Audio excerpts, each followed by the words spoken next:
This type of episode format has done well for us in the past. It's the 10 commandments of marketing. But now, we've never done one around the 10 new commandments of marketing. So we're totally just coming up with this from scratch. Here's number one. Number one. You want to go first? All right. AI in marketing will not do well unless you combine it with a human. You can't have AI just go and do everything in marketing for you without humans. Humans won't perform better in marketing than AI. Humans aren't better. AI is not better. The ideal combination is you take both of them and they work together. That is going to create the optimal marketing output. Number two, for one of the 10 new commandments of marketing, is you can't just be a top 1% learner. You have to be a top 0.1% learner, meaning that all the stuff that people talk about with AI that they're trying, you're not, even if you bookmark these posts and you listen to these posts and you put them on Notebook LM and you're learning as much as you can, that's not learning at a top 0.1% level. It means you actually have to be out there implementing. It means you actually have to be out there experimenting and doing. And that's how you're going to have value in the workforce in the future. Number three, your only moat in marketing is your brand. People can copy tactics, strategies, products, services. They can even rip off your design that Eric experienced this weekend from some random person in Europe. But your brand is something that people can't just copy. And a great example of this is Air Jordans. Michael Jordan shoes do well. If Eric and I wanted to create a shoe business with enough money and given a year's worth of time, we can figure out how to make a shoe that's just as comfortable and aerodynamic or weighs light or whatever it may be. I don't think that's the hardest thing to do, but we wouldn't generate a fraction of sales, not even 0.1% of the sales as Air Jordans, because we don't have that brand. This is number four. So number four, I believe that when it comes to moats around the future, I think there are two moats. I'm going to give the first one right now. The first moat is around data.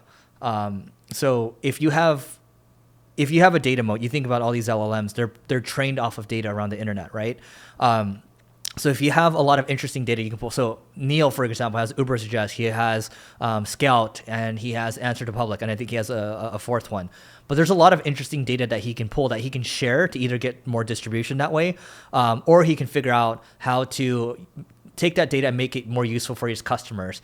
I think data is going to become increasingly more valuable, and I don't think we're ever going to run short on data. The world's always gaining more and more information every day, and that would be number four.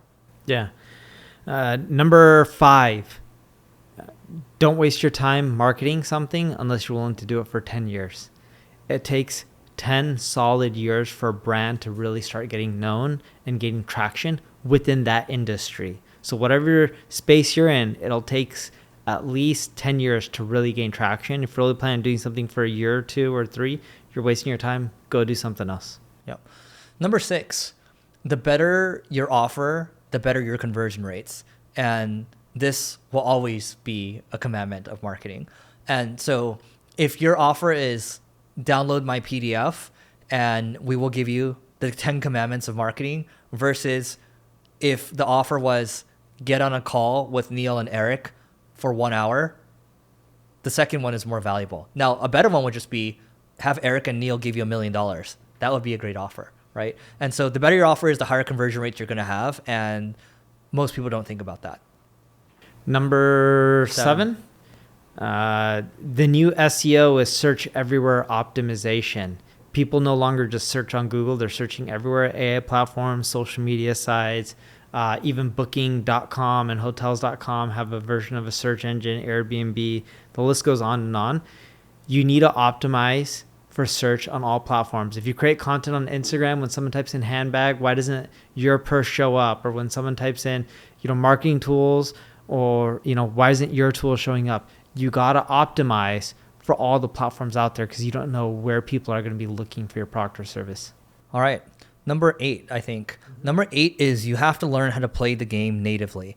And what I mean by that is, for search everywhere optimization, Neil and I are on a lot of different channels. I won't say we're the best at all these channels, right? In fact, at least for me, I'll just speak for myself. I think I'm pretty decent at some and I suck at some. And so what I mean by that is, if you're on YouTube, for example, you have to understand that the meta, the most optimal way of playing, is optimizing your thumbnail, your headline, the 30-second retention, or if you're doing shorts, the scroll stopping, all these things, right? If you don't think about the meta for each channel that you're on, and you think you can just play it the same for all of them, you're going to lose. And that's why I'll get to my number 10. That leads into my number 10. But you have to know how to play the game natively. I mean, even Noah here has a YouTube channel, which am I allowed to speak to it? Okay, I can't speak to it. But it's a YouTube channel that generates many, many, many views. And, he knows how to play the game natively, and he knows how to pull the strings of his viewers. All right, so I wanted to take a moment to tell you about my podcast co-host Neil's agency called NP Digital, and they work with a whole host of global companies or a global organization. Also, Neil has SEO tools such as 𝗔𝗕𝗢𝗪 and Answer to Public. All you have to do is go to npdigital.com to learn more, and we'll see you on the other side. Yeah. Number 9, if you're going to do marketing, it has to be global marketing. From day one, you need to think about how can you get your content, not just on all platforms, but in all major languages. And there's a lot of tools out there like the 𝗓𝗔𝗄𝗎s of the world that can help you do this. Recently, Forever 21, they announced that they expect to close all U.S. stores, and they blame, I don't know how to pronounce these names, Shein, and I know the next one. The next one is Temu, for their downfall. And these are Asian brands that are disrupting the United States ecosystem, and they're taking over and generating a lot of customers. My mom is another example. She tells me all the time, she's like, why do you buy from Amazon? She's like, I buy everything from Temu. It's cheaper.